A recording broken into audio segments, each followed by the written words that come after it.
नमस्कार दोस्तों, मैं Aman Gautam life changing story series की इस वीडियो में आप सभी का स्वागत करता हूं।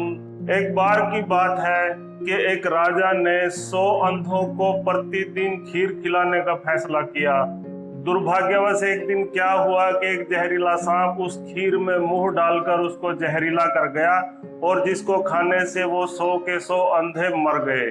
इस घटना के उपरांत राजा बहुत परेशान हुआ और सोचने लगा कि मुझे इन 100 आदमियों की हत्या का पाप लगेगा। और इसी परेशानी की हालत में एक दिन वो राज्य को छोड़कर वनों की तरफ चल दिए कि भक्ति करके तपस्या करके किसी तरह से इस पाप से माफी मिल जाए।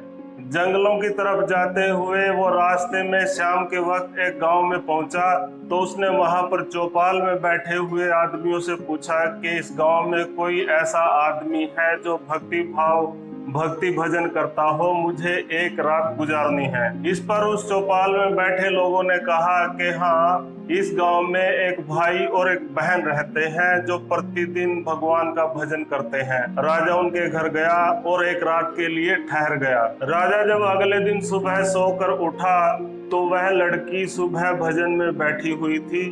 उस लड़की का नियम ये था कि सूरज निकलने से पहले वह भजन कर उठ जाती थी और नाश्ता वगैरह तैयार करती थी। मगर उस दिन वो काफी देर तक भजन में बैठी रही।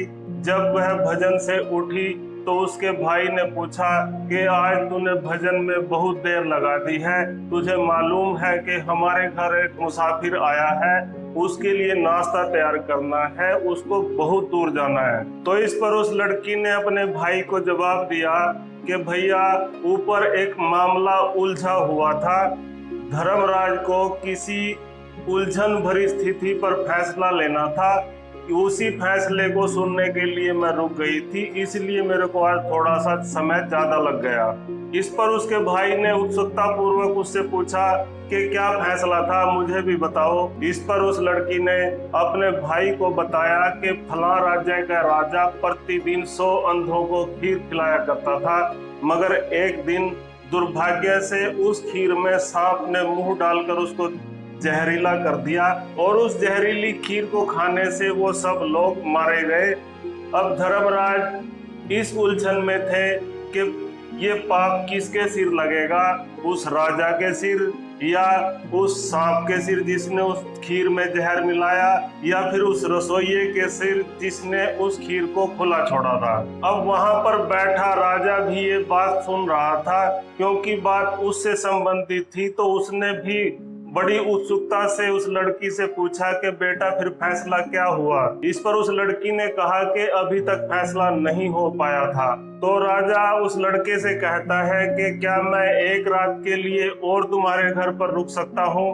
तो दोनों ने बड़ी खुशी से हाँ कह दी और राजा अगले दिन के लिए उनके घर पर रुक गया। और उधर दिन भर चौपाल में लोग यही चर्चा करते रहे कि भक्ति तो कोरा नाटक थी। वो आदमी अगले दिन सुबह उस घर से इसलिए नहीं गया क्योंकि वहां पर जवान और सुंदर लड़की थी जिसको देखकर उसकी नीयत खोटी हो गई थी। इसलिए वो आदमी उस सुंदर और जवान लड़की के घर पर पक्के तौर से ठहरेगा या फिर उसको भगा कर ले जाएगा। पूरा दिन चौपाल में उसी राजा की चर्चा चलती रही। उधर अगले दिन सुबह नियम अनुसार वो लड़की अपने सिमरन में बैठी और नियत समय पर उठ गई। जब वो लड़की सिमरन से उठी तो राजा ने बड़ी उत्सुकता पूर्वक उससे पूछा कि बेटा, उन अंधे व्यक्तियों की हत्या का पाप किसको लगा। तो इस पर उस लड़की ने कहा कि उन अंधे व्यक्तियों की हत्या का पाप तो हमारे गांव की चौपाल में बैठे हुए लोग बांट के ले गए। तो दोस्तों, निंदा करना कितना घाटे का सौदा है। निंदा करने वाला, चुगली करने वाला व्यक्ति हमेशा दूसरों के पाप अपने सर पर ढोता है और यही नहीं, दूसरे द्वारा किए गए पाप कर्मों के फलों को भी भोगता है। इसलिए हमें सदैव निंदा और चुगली से बच के रहना चाहिए। दोस्तों, ये कहानी आपको कैसी लगी, एक बार अपनी राय कमेंट बॉक्स में लिखकर मुझे जरूर बताइएगा। मेरी कहानी को लाइक और अपने दोस्तों को ज्यादा से ज्यादा शेयर कर दीजिएगा। मेरे चैनल को सब्सक्राइब करना मत भूलिए।